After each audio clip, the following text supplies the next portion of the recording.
Hello बच्चों। चलो, आज हम लोग स्टार्ट करेंगे 11th क्लास का सबसे important chapter, very first chapter, motion in straight line. है ना बच्चों? तो एकदम बेसिक से समझेंगे और अच्छे लेवल का सवाल देखेंगे जो जेई मेंस में और नीट के एग्जाम में आते हैं। है ना? तो सबसे पहला टॉपिक इस चैप्टर का जो है बच्चे, वो है डिस्टेंस। ध्यान दो, डिस्टेंस एंड डिस्प्लेसमेंट। तो बच्चों, डिस्टेंस का कॉन्सेप्ट क्या कहता है समझो। कह रहा है it is the actual path covered by particle in any direction, which means बच्चे distance is scalar quantity. Because आपने क्या देखा, डिस्टेंस डायरेक्शन पर डिपेंड्स नहीं करता। तो आप इसका कॉन्सेप्ट याद रखोगे कि डिस्टेंस जो होता है वो एक्चुअल पाथ लेंथ होता है, एक्चुअल। है ना? तो चलो, डिस्टेंस इज स्केलर क्वांटिटी बच्चे। जो क्वांटिटी स्केलर होता है फिजिक्स में बच्चों, याद रखोगे, वो कभी भी नेगेटिव नहीं होता। है ना? तो it can not be negative, it can be zero और पॉजिटिव। मतलब जीरो पॉजिटिव होगा, but distance can not be negative, याद रखना। नाउ, अब बच्चों, व्हाट इज डिस्प्लेसमेंट? तो बच्चों, डिस्प्लेसमेंट कहता है it is the shortest possible path between initial and final position. है ना? It depends only on initial and final position. It is vector quantity. It can be all positive, negative and zero. बस basic बच्चों concept ये कहता है distance कभी negative नहीं होगा, डिस्प्लेसमेंट नेगेटिव भी होगा, पॉजिटिव भी होगा और जीरो होगा। है ना? अब इसी से रिलेटेड आप देखेंगे कि आपके कॉम्पिटिटिव एग्जाम में क्वेश्चंस कैसे पूछे जाते हैं। तो चलो स्टार्ट करते हैं प्रॉब्लम। है ना बच्चे? तो लीजिए, आपके सामने ये रहा पहला सवाल। आपके सामने ये रहा बच्चे पहला सवाल। फर्स्ट क्वेश्चन को ध्यान से आप लोग पढ़ो। क्या लिखा है बच्चे? लिखा है a particle moves in circular path, it complete one revolution in 40 second. है ना? Find the ratio of displacement to the distance in 2 minute 20 second. तो सबसे पहले बच्चों, ऐसे सवाल में क्या करोगे, इसका एक डायग्राम बनाओ इसका। है ना? जो जो सवाल में बोला है डायग्राम बनाओ। तो डायग्राम कैसे बनाएंगे बच्चे? कहेंगे सर सबसे पहले सर्कुलर पाथ बनाएंगे हम। है ना? और जो जो कह रहा है उसको फॉलो करेंगे। तो देखो, तो सबसे पहले आप एक सर्कुलर पाथ बना लो इस तरह से। तो पार्टिकल कहीं से भी स्टार्ट कर दो, जहां से मर्जी हो। सपोज मैंने यहां से स्टार्ट करा, एक्स का रेडियस आर लेट कर लो। अब कह रहा है कि मान लो आपने यहां से चला ए से, और यहां पे आते आते इस रास्ते सर्कुलर पाथ मूव करते करते वापस अगर ए पर आओगे, तो बताओ आपने कितना टाइम लिया बच्चे? एक रिवोल्यूशन ही हो गया पूरा। क्योंकि सर हमने लिया है 40 सेकेंड, और 40 सेकेंड में बच्चों मैंने क्या कंप्लीट करा? क्योंकि सर पूरा जो लेंथ होगा यही तो डिस्टेंस होता है बच्चे, एक्चुअल पाथ लेंथ यही तो डिस्टेंस होता है। तो ये बच्चों कितना होगा सर? 2πr। और जब 2πr आपने कवर करा, तो सर हमने एक रिवॉल्यूशन पूरा कंप्लीट करा, हमने एक रिवॉल्यूशन पूरा कंप्लीट करा। फिर बच्चे कहेंगे सर एक रिवॉल्यूशन अगर हमने और लिया तो हमारा 80 सेकेंड इस्तेमाल हुआ, 80 सेकेंड। तो इसके लिए 4πr लेंथ हो जाएगा। तो सर हमने दो रिवॉल्यूशन पूरा कर लिया। है ना? दो रिवॉल्यूशन। सर हमने अगर एक एक एक रिवॉल्यूशन और लिया तो 120 सेकेंड हमने लिया। तो सर ये 6πr हो जाएगा। है ना?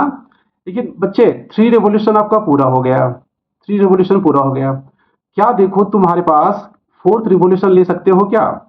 सर हमारे पास टाइम कितना दिख रहा है? 2 मिनट 20 सेकेंड। तो बच्चे टोटल कितना सेकेंड हुआ? तो कहोगे सर 140 सेकेंड हुआ। है ना बच्चे? लेकिन 140 सेकेंड हुआ, आप 120 सेकेंड इस्तेमाल कर चुके हो। तो अब बताओ आपके पास रिमेनिंग कितना रहा? Sir 20 second only. तो यानी कि 140 सेकेंड में हम क्या 3.5 रिवॉल्यूशन ही पूरा कर पाएंगे। तो बच्चों अगर फोर्थ रिवॉल्यूशन पूरा कर लिया होता तो मेरा 8πr होता, लेकिन अब यहाँ कितना होगा बच्चों बताओ? Sir 7πr। है ना? तो यही आपका एक्चुअल, यही आपका जो 3 रिवॉल्यूशन लिया यहां से यहां तक, तीसरा, और ये यहां पर आके आप स्टॉप हो जाओगे। तो यहां पर आके, क्योंकि आपका 3.5 रिवॉल्यूशन हुआ था। है ना बच्चे? तो डिस्प्लेसमेंट देखो क्या हो जाएगा। डिस्प्लेसमेंट में हमने क्या सीखा था कि सर ये तो इनिशियल और फाइनल का शॉर्टेस्ट पॉसिबल पाथ होता है। तो क्या आपका डिस्प्लेसमेंट, देखो ध्यान से बच्चे, क्या आपका डिस्प्लेसमेंट 2r ही होगा, बस 2r ही होगा इसका डायमीटर बस बच्चे। और सर डिस्टेंस कितना लिया मैंने, तो सर डिस्टेंस आपने अभी बताया 7 पाई आर। तो यदि r से r कैंसिल करा और 2/7 पाई के प्लेस पर मैंने 22/7 लगाया तो ये 7 7 कैंसिल बच्चे, और ये 11 टाइम्स में कट जाएंगे, तो यानी 1/11 इज द राइट आंसर, है ना बच्चे। तो हर सवाल को पढ़ने से पहले इसको एनालाइज करो, और एनालाइज करो और देखो, और उसका डायग्राम बनाने की कोशिश करो खास करके। तो चलिए अगला सवाल देखते हैं। नेक्स्ट अगला सवाल बच्चे ये रहा, आप पढ़ पा रहे हैं, पहले ध्यान से सवाल को बच्चों पढ़ो क्या लिखा है। तो सर लिखा है a particle moves in circular path given in diagram from A to B, from A to B, find the ratio of displacement to the distance. बच्चे ये सवाल एक्चुअली जेई मेंस में पूछा गया था 2024 में, है ना बच्चे, जेई मेन से पूछा गया था। तो कितना आसान और बेसिक सवाल पूछा गया है। तो आप ध्यान से देखो, ये पॉइंट ए कहाँ है, सर ये पॉइंट ए यहाँ है, और सर ये पॉइंट बी यहाँ है, इस तरह से हो गया है। तो सर इसका डिस्प्लेसमेंट क्या होगा, डिस्टेंस क्या होगा। तो सबसे पहले बच्चे अगर हम बात करें डिस्टेंस का, तो डिस्टेंस यही वाला पाथ लेंथ होगा। देखो अगर याद करो तो इसे बच्चों हम लोग क्या बोलते हैं, इस वाले लेंथ को क्या बोलते हैं सर, इसे आर्क कहते हैं, आर्क। और यही आपका एक्चुअल लेंथ है, आर्क कहते हैं, है ना। तो आपने पढ़ा है, आपने पढ़ा होगा कि थीटा इक्वल्स टू होता है arc upon radius, arc upon radius, है ना बच्चे। और थीटा कितना दे रखा है सर, 120 डिग्री, है ना, ये देखो 120 डिग्री। तो 120 डिग्री बच्चे, 120 डिग्री को अगर रेडियन में कन्वर्ट करोगे तो पाई बाय 180 से मल्टीप्लाई कर दो, तो आपका ये आर्क लेंथ ही एक तरह का डिस्टेंस है ना बच्चे। आर्क लेंथ एक तरह का डिस्टेंस है, इसे आप एल मान सकते हो। और आर बच्चों 60 से कैंसिल करोगे 2 टाइम्स में, और 60 से 3 टाइम्स में, तो कहोगे सर ये 2 pi by 3 equals to L by R. तो सर एल कितना हो जाएगा, क्रॉस मल्टीप्लाई बच्चे करो, तो sir 3l equals to 2 pi R, और एल इक्वल्स टू बच्चों कितना, 2 pi R by 3। This is your distance, है ना, कितना आसान था। नाउ अब बात करो बच्चों डिस्प्लेसमेंट का। तो देखो डिस्प्लेसमेंट में क्या आपका यही शॉर्टेस्ट लेंथ हो जाएगा क्या, ध्यान से देखो बच्चों, तो डिस्प्लेसमेंट क्या होता है, शॉर्टेस्ट पॉसिबल पाथ। कहोगे सर इस शॉर्टेस्ट लेंथ को कैसे फाइंड करें, तो आप क्या करो, इस पर एक परपेंडिकुलर ड्रॉ कर दो बच्चों, लाइन। फिर क्या करो, जब ये पूरा एंगल 120 डिग्री था तो ये वाला 60 डिग्री हो जाएगा बच्चों, और ये वाला भी 60 डिग्री हो जाएगा। आप इस लेंथ को x मान लो, क्योंकि सर इसमें एक ट्राइंगल लग जाएगा, तो हम साइन थीटा कॉस थीटा का इस्तेमाल करके ये x फाइंड कर सकता हूं मैं। देखो 60 डिग्री के सामने ये वाला लेंथ क्या होगा बच्चों, परपेंडिकुलर, और सर ये 90 के सामने ये वाला क्या होगा सर, ये होगा हाइपोटेनिस, है ना। तो साइन थीटा का इस्तेमाल अगर बच्चों करोगे तो sine 60 degree equals to perpendicular x by r, और साइन 60 क्या होता है बच्चों, 10th क्लास में पढ़ा आप लोगों ने, बताओ, √3/2 equals to x by r। तो बच्चे 2x इक्वल्स टू क्या हो जाएंगे, r√3, है ना। तो देखो आपने इसको x माना था, तो ये टोटल डिस्टेंस बच्चों कितना होगा, 2x, ये वाला x और ये वाला x। तो क्या हमने 2x, क्या हमने डिस्प्लेसमेंट ही फाइंड करा बच्चों, यही डिस्प्लेसमेंट हमारा है, देखो ध्यान से। तो अब बताओ बच्चे क्या पूछ रहा था, find the ratio of displacement to the distance. तो बच्चों यही है आपका डिस्प्लेसमेंट, और डिस्टेंस बच्चों क्या, देखो यहां पर क्या फाइंड करा हम लोगों ने, 2 पाई आर बाई 3, तो यहां रख दो 2 पाई आर बाई 3। 3 बच्चे कहां जाएगा सर, ऊपर भेज दो, तो ये r से बच्चों r कैंसिल कर दो, तो क्या आंसर है बच्चे, 3√3/2 पाई, है ना। तो ये भी देखो जेई मेंस में आया था, और ये फ्री के नंबर थे। देखिए ध्यान से, इतने आसान बेसिक क्वेश्चंस आते हैं कंपटीशन में। चलो तो अब बच्चे थर्ड सवाल देखें, थर्ड प्रॉब्लम देखते हैं इस पर। थर्ड बच्चे क्वेश्चंस क्या कह रहा है, आपके सामने सवाल दिखाई दे रहा होगा, सारे बच्चे ध्यान से देखो, आपके सामने सवाल ये दिखाई दे रहा होगा। इस सवाल को सबसे पहले बच्चे पढ़ो, ध्यान से इसको पढ़ो क्या लिखा हुआ है। तो सर लिखा है a particle moves in circular path given in diagram from A to D फिर लिखा बच्चे then find the ratio of displacement to the distance. Again वापस से जेई मेंस का सवाल आपके पास आ गया। ठीक है बच्चे, तो चलो अब जब हम ए टू डी बात करेंगे तो बच्चे पॉइंट देखो ए कहाँ है और डी कहाँ है, ये दोनों पॉइंट आपको दिखाई दे रहा है ए और डी। तो देखो एरो दिखा रहा है मतलब पार्टिकल इस रास्ते ऐसे करके यहां तक डी तक पहुंचा। तो सर अब ये बताओ अगर पार्टिकल इस रास्ते घूमते हुए सर्कुलर पाथ में अगर ए तक पहुंचता तो सर कितना हो जाता हमारा लेंथ ए टू ए। तो कहते सर आपका जो लेंथ होता ना ए टू ए वो सर हो जाता 2 पाई आर। लेकिन क्या ए तक बच्चों आया है? नहीं। कहां तक आए बच्चे? डी तक। तो देखो ये 2 पाई का कितना पार्ट है? ये 1/4 ए टू बी, ये फिर और ये फिर। तो कहोगे सर 2 पाई का ये 3/4 पार्ट है ना। तो 2 से अगर कैंसिल करूं मैं इसको तो क्या लिखोगे बच्चों? कहोगे सर 3 पाई r/2। ओके नाउ अब बच्चे डिस्प्लेसमेंट क्या होगा थोड़ा सोचो। डिस्प्लेसमेंट आपने क्या पढ़ा? तो सर हमने ये पढ़ा कि शॉर्टेस्ट पॉसिबल पाथ। तो ए टू डी से शॉर्टेस्ट पॉसिबल पाथ बच्चों यही है क्या? क्या यही है बच्चों शॉर्टेस्ट पॉसिबल पाथ? तो क्या अगर इसे रेडियस आर मान ले, इसे रेडियस आर मान ले, तो बच्चों देखो ये वाला लेंथ कितना होगा? थोड़ा सा लगाओ, पाइथागोरस थ्योरम लगाओ बच्चे। क्योंकि सर ये वाला शॉर्टेस्ट पाथ ये वाला हमारा r√2 होगा बच्चों, r√2 है ना। तो देखो अब क्या पूछा था सर? डिस्प्लेसमेंट। तो यही हमारा डिस्प्लेसमेंट है बच्चे और यही हमारा बच्चों डिस्टेंस है, एक्चुअल लेंथ। तो इसका रेशियो बच्चों बताओ, फाइंड करो। r√2 divided by 3 pi r/2। 2 बच्चों कहाँ जाएगा? ऊपर भेज दो सर, 2 ऊपर भेज दो सर। r से r कैंसिल कर दो सर। क्या रेशियो बच्चे आया? 2√2/3 pi is your answer, is your answer. तो देखो ये भी सवाल बहुत ही आसान था जो जेई में आया है, हो सकता है नीट में भी आ जाए अगली बार। तो ऐसे फ्री के नंबर आते हैं एग्जाम में, बस आपको ध्यान से प्रैक्टिस करना है और समझना है। कोई भी डाउट आपको लगे तो हमारे कमेंट सेक्शन में आप डाल सकते हैं और पूछ सकते हैं सर ये का आपने स्टेप्स कैसे लिया, ये स्टेप्स कैसे लिया। ओके बच्चे, अब अगले सवाल की तरफ चलते हैं। ठीक है, आइए नेक्स्ट सवाल देखिए। नेक्स्ट बच्चे सवाल आपके सामने ये रहा, ध्यान से देखो। सभी को आपको सवाल दिखाई दे रहा है? तो प्लीज ध्यान से इस क्वेश्चन को पढ़ो पहले एक बार। क्या लिखा है बच्चे? इसको पढ़ो एक बार, क्या लिखा है देखो। अब इस डायग्राम को भी थोड़ा एनालाइज करना है आपको, है ना। इस डायग्राम को भी देखो बच्चे और इस सवाल को भी देखो। तो कह रहा है कि a particle moves in semi circular path of radius R from O to A. इस लाइन को देखो डायग्राम में कहाँ है? देखो यहां पर ओ है और ये सेमी सर्कुलर पाथ होते हुए कहां तक आए बच्चे? ए तक आया। ठीक है, सेमी सर्कुलर पाथ। ठीक है, okay. Then moves parallel to Z axis covering a distance r up to point B. बच्चे ये वाला पॉइंट देखो ए से बी तक आया लेकिन ये z के पैरेलल है, z के पैरेलल है ना बच्चे, z के पैरेलल है। फिर कह रहा है finally it moves along BC parallel to y axis. फिर ये वाला पॉइंट B से कहां गए बच्चे? C तक गया है, यहां तक, और ये y के पैरेलल है। ठीक है,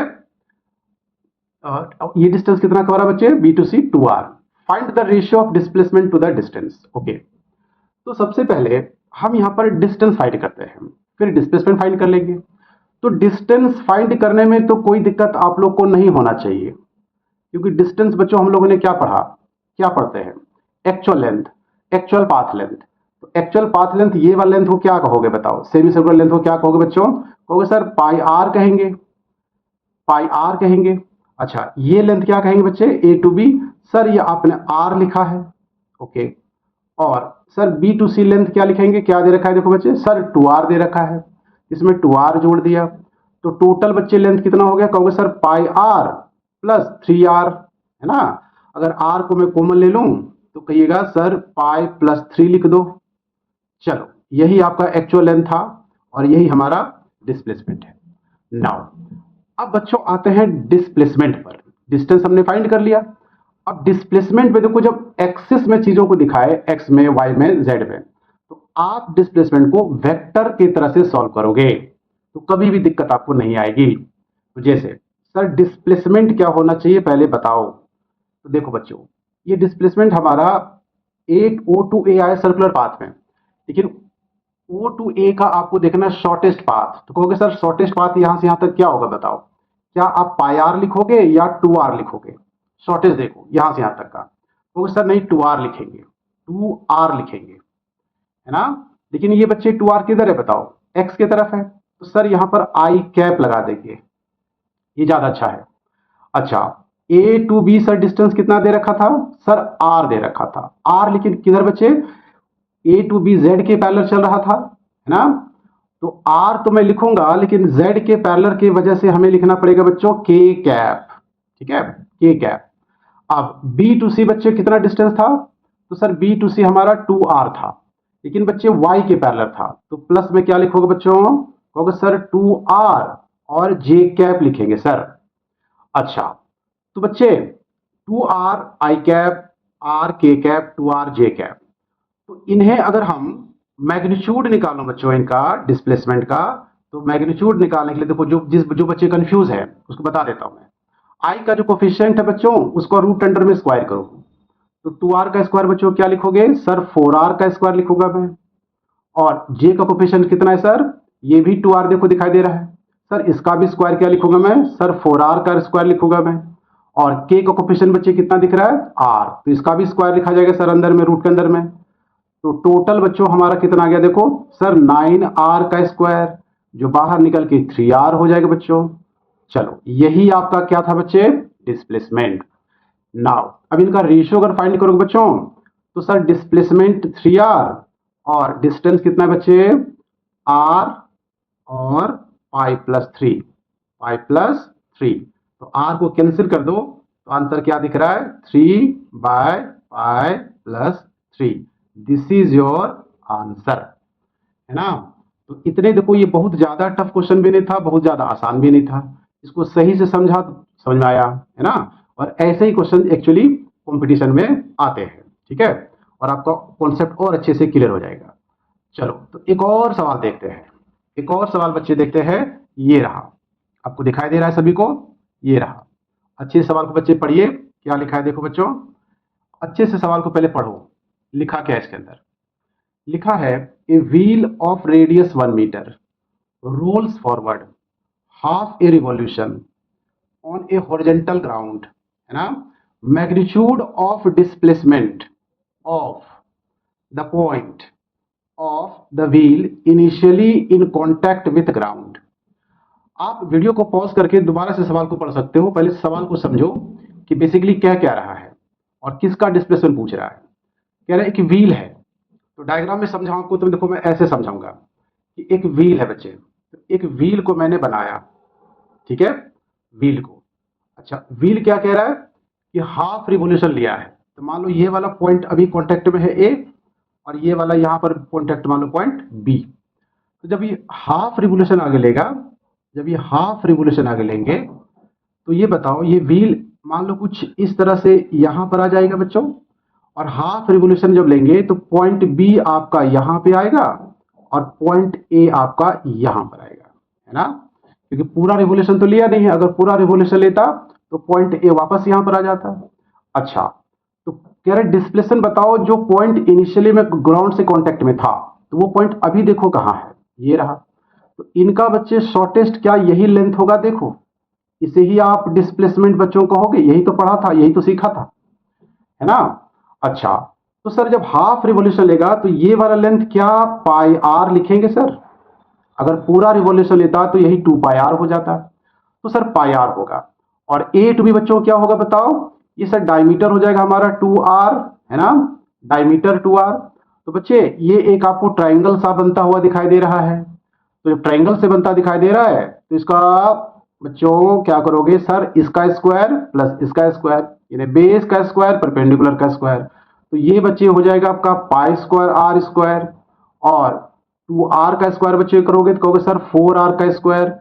और बेसिकली सर रेडियस कितना दे रखा है देखो ध्यान से, सर 1 मीटर दे रखा है, तो r की जगह बच्चों 1 का स्क्वायर तो 1 ही होगा, यहां भी 1 का स्क्वायर 1, यहां भी, तो फाइनली बच्चों आंसर क्या लिखा जाएगा बताओ सर, पाई स्क्वायर और 4 लिखा जाएगा, क्योंकि r तो 1 था।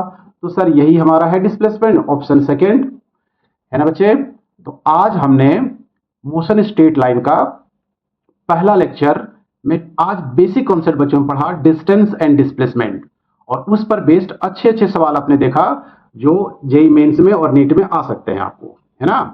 अगले लेक्चर बच्चों हम लोग टॉपिक कवर करेंगे स्पीड एंड वेलोसिटी, और इसी तरह से पहले इसका कॉन्सेप्ट समझेंगे स्पीड वेलोसिटी का, और अच्छे अच्छे सवाल से और अपने कॉन्सेप्ट को क्लियर करेंगे, है ना बच्चों।